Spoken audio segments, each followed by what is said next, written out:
La cuestión es que Europa efectivamente está manifestándose desde un punto de vista económico incapaz de llevar adelante, bueno, pues las decisiones conjuntas, bueno, de lo que podrían ser y lo que desde Radio Libertad Constituyente defendemos unos Estados Unidos de Europa, que no son.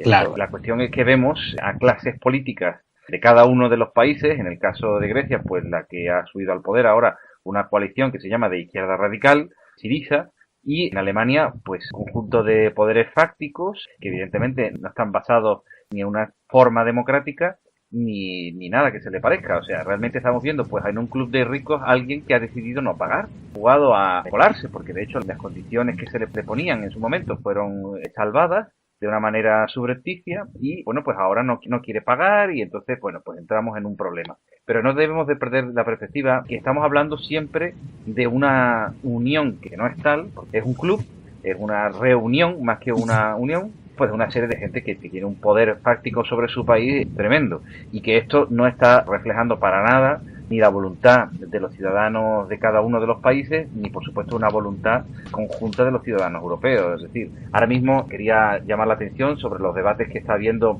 en Estrasburgo, con esas idas y venidas desde Bruselas a Estrasburgo. Estos eurodiputados viven de lujo, desde luego, pero bueno.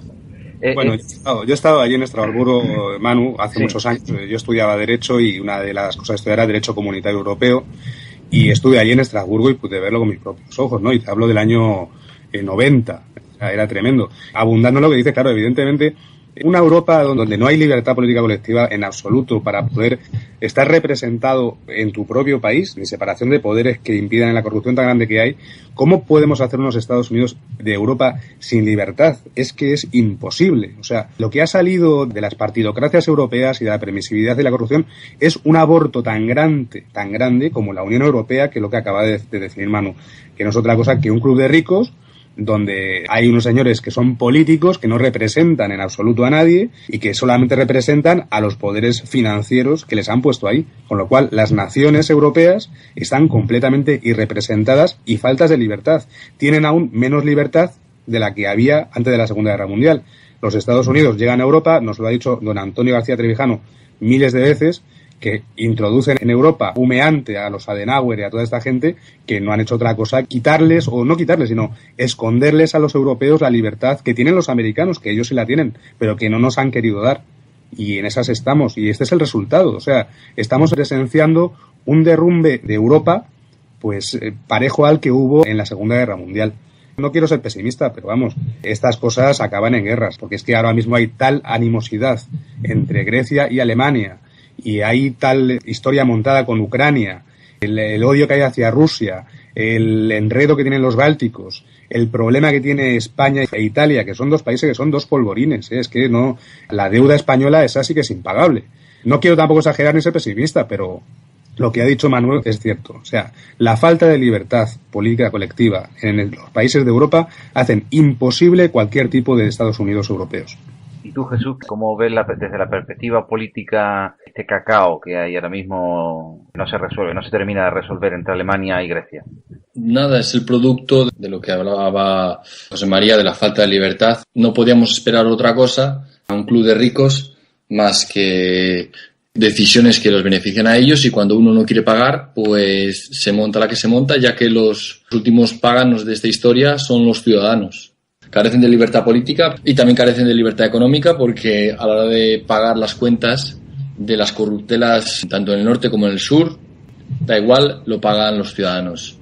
Entonces, pues, esto es el fruto esperado de la falta de libertad. Y lamentablemente, aunque no sé si no, espero que no acabe esto tan mal, lo que sí que vemos hoy día son extremismos de extrema izquierda en el sur de Europa, donde ataca más la pobreza, la crisis económica ataca más, pues vemos campando la nueva izquierda, como se hacen llamar, tanto en Grecia como en España, en Italia está el Pepe Grillo, el Movimiento 5 Estrellas, y aquí en Alemania pues sí que se ve un resurgir de las posiciones nacionalistas.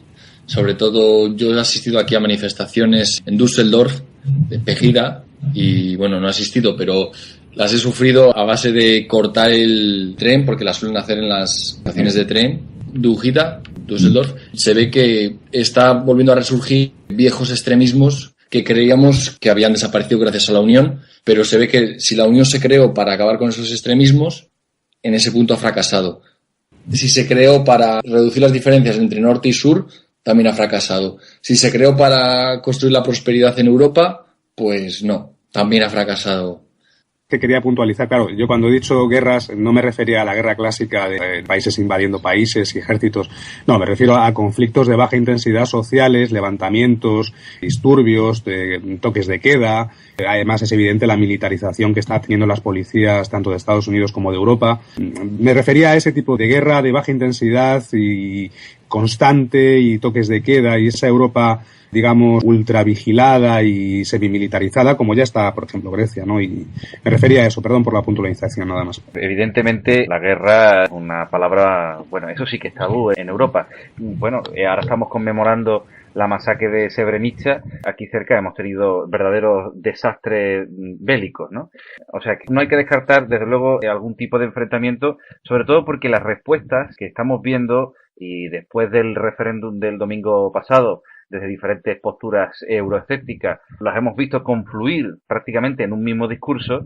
Me refiero, bueno, pues a Marine Le Pen en Francia, a Farage en el Reino Unido, en España a Pablo Iglesias, después con un gran apoyo de la Falange también, Falange española, el partido de ultraderecha, por supuesto, que está en coalición, votando no en Grecia. La cuestión es que la respuesta euroescéptica que hay por toda Europa diseminada en cada una de sus formas, desde luego, no está por la libertad. Nosotros, desde el Movimiento de Ciudadanos hacia la República Constitucional, que tenemos un verdadero euroescepticismo, más que euroescepticismo, Unión Europea, claro. Lo que hacemos, desde luego, es apostar por la libertad política, pero no volver a unos estadios de una situación en la que el nacionalismo es la bandera, nunca mejor dicho, y que la vigilancia y la estatalización de la sociedad y el control, por supuesto, militar por parte del Estado de cada una de las poblaciones sea la respuesta a una Unión Europea, como hemos dicho, es de mercaderes, de gente que lo único que les interesa es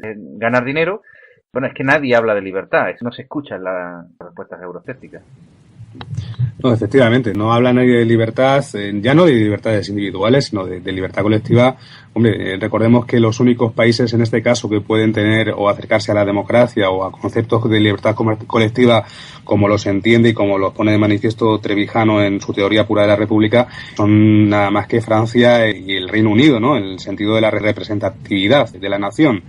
Pero nada más, porque no tiene separación de poderes, pero bien, la falta de libertad en Europa y la falta sobre todo de debate sobre lo que es la libertad y lo que define a la democracia, pues claro, apabulla de tal manera que a la gente normal, que por ejemplo los grandes escalones que ahora mismo económicos entre lo que era una clase media que prácticamente ya es inexistente en los países del sur de Europa, ¿no?